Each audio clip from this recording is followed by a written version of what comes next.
Assalamualaikum warahmatullahi wabarakatuh. Hamdan syukran lillah wassalatu wassalamu ala rasulillah wa ala alihi wa ashabihi wa mawala amma ba'd.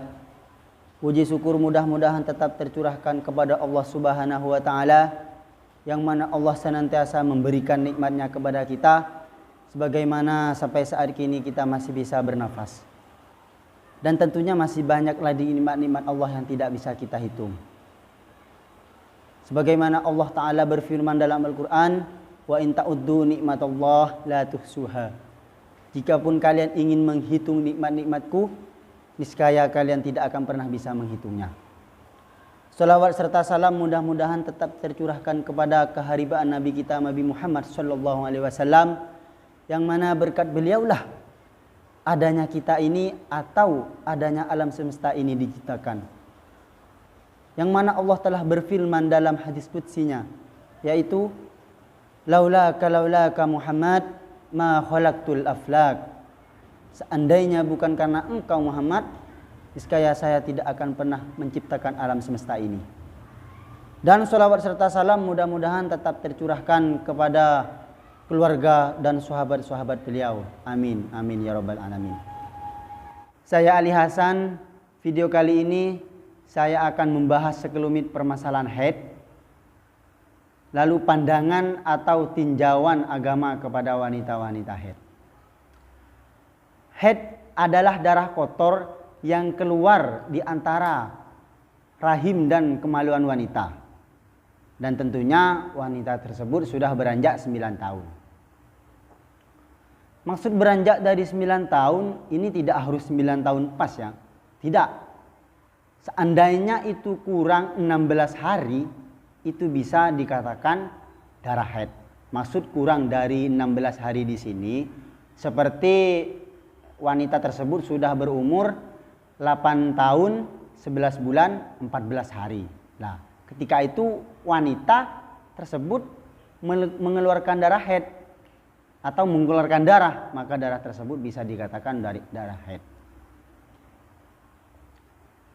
Dan juga haid sudah dijelaskan di dalam Al-Quran sebagaimana firman Allah yang berupa yas'alunaka 'anil mahid qul huwa adam fa'tazilun nisa fil mahid wala taqrabuhunna hatta yadhurna al-ayah. Allah berfirman dalam Al-Quran, wahai Muhammad, katakan kepada mereka yang bertanya apa itu darah haid, bahwasanya darah haid itu adalah darah kotor yang keluar dari wanita tentunya. Maka jauhilah para kaum laki-laki itu terhadap wanita yang sedang keadaan haid. Wala taqrabuhunna hatta yadhurna. Dan janganlah sesekali kalian mendekati wanita ketika haid. Hatta yadhurna, sehingga wanita tersebut dalam keadaan bersuci. Al-Quran ini sangat menjelaskan bahwasanya wanita haid itu agar tidak didekati, bukan kenapa, agar tidak terjadinya berhubungan antara suami istri. Karena berhubungan suami istri di ketika haid itu banyak dampak negatifnya. Ya, seperti infeksinya kemaluan dari seorang wanita atau infeksinya rahim wanita. Itu bisa terjadi karena ketika berintim otomatis rahim itu akan terbuka, dan ketika rahim itu terbuka maka darah haid itu akan masuk dan menyampuri sel-sel telur.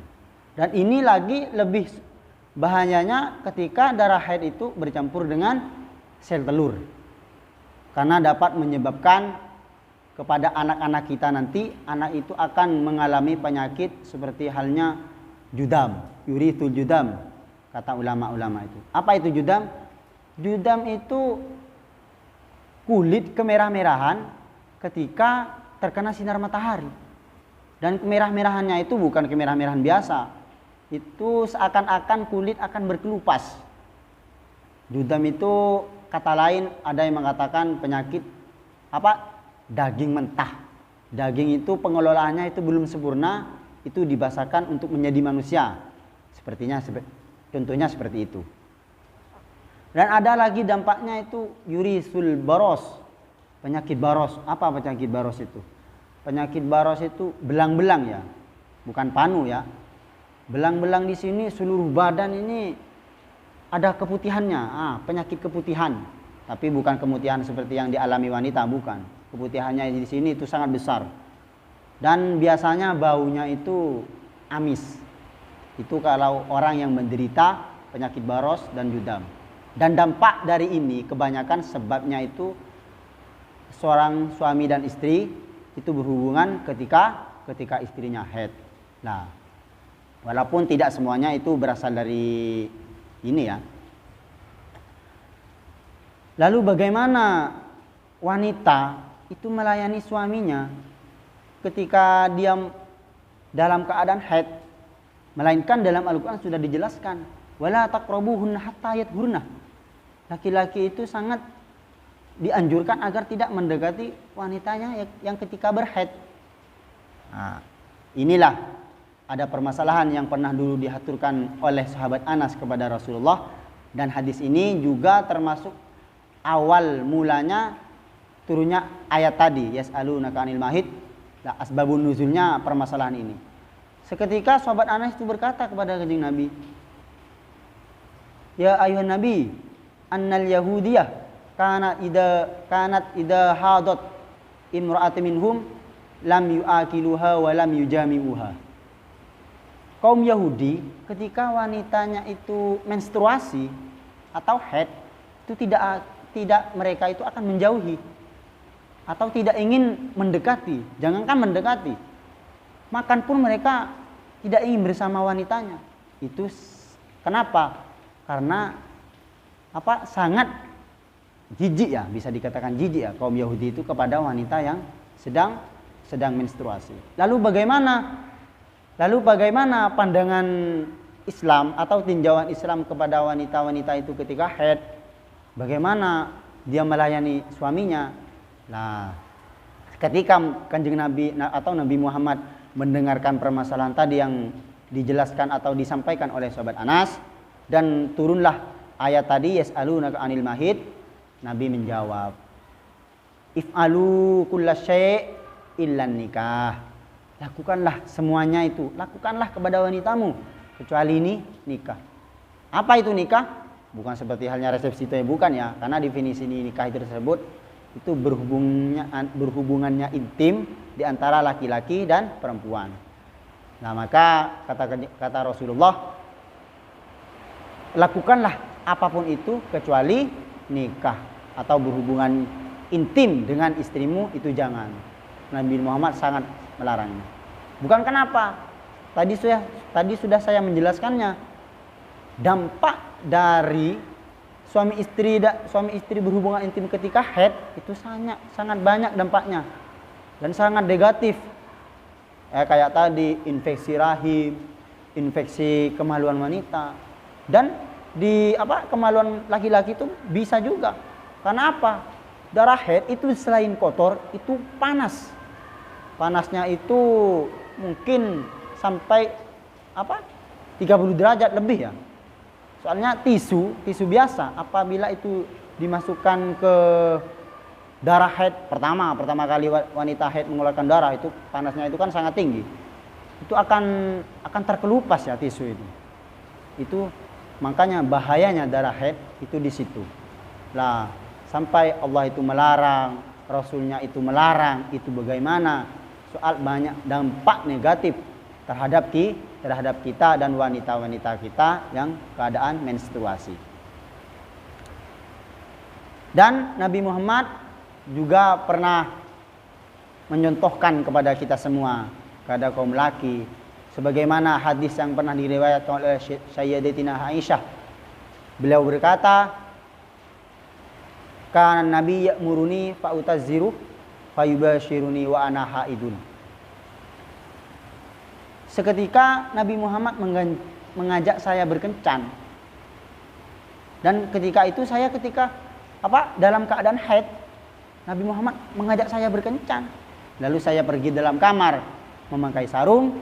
Nah, ketika itu barulah Nabi Muhammad memulai mengencani saya. Dalam hadis ini menjelaskan bukan Nabi Muhammad itu tidak bisa menahan hasrat ya, bukan. Soalnya ada di suatu hadis itu menjelaskan Nabi Muhammad ini pernah berkata, seandainya beristri itu bukan wahyu Allah, saya akan lebih memilih untuk beribadah kepada Allah Subhanahu wa taala.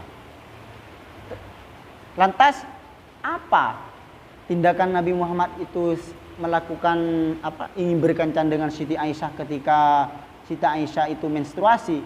Nah, itu agar memberikan contoh kepada kita bagaimana nanti kita menghadapi wanita kita ketika menstruasi.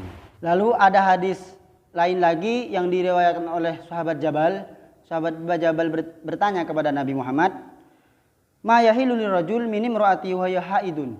Faqala Nabi, "Ma fawqal izar."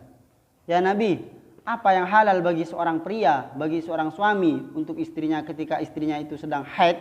Nabi menjawab, "Ma fawqal izar," yaitu anggota di atas perempuan itu memakai sarung atau di atas busar. Lalu bagaimana kalau seandainya kita ini terlanjur melakukan hubungan suami istri ketika istri itu menstruasi? Nabi Muhammad itu menganjurkan agar kita itu bersedekah 1 dinar atau setengah dinar. Kalau dinar sekarang itu dinar Kuwait itu yang paling tinggi itu 46.000 sampai 48.000 atau setengah dari itu. Jadi itu agar menjadi fida kepada kita ketika kita terlanjur melakukan intim dengan istri ketika istri menstruasi. Jadi kesimpulan pada hadis ini dan Al-Quran yang sudah menjelaskan, memang Al-Quran itu sangat melarang suami itu mendekati istri. Tapi bukan tidak ada jalan keluar untuk seorang suami itu menyenangkan dirinya kepada istrinya. Tidak. Karena Nabi sudah mencontohkan, sampai beliau pun mencontohkan ketika beliau mengajak Siti Aisyah berkencan, sedangkan Siti Aisyah dalam keadaan haid. Akan tetapi dengan catatan tidak boleh sampai berhubungan intim. Kenapa? Kata saya tadi, dampak dari berhubungan intim ketika istri itu haid, dampaknya itu sangat besar dan banyak sekali. Ya, sekian pembahasan kali ini.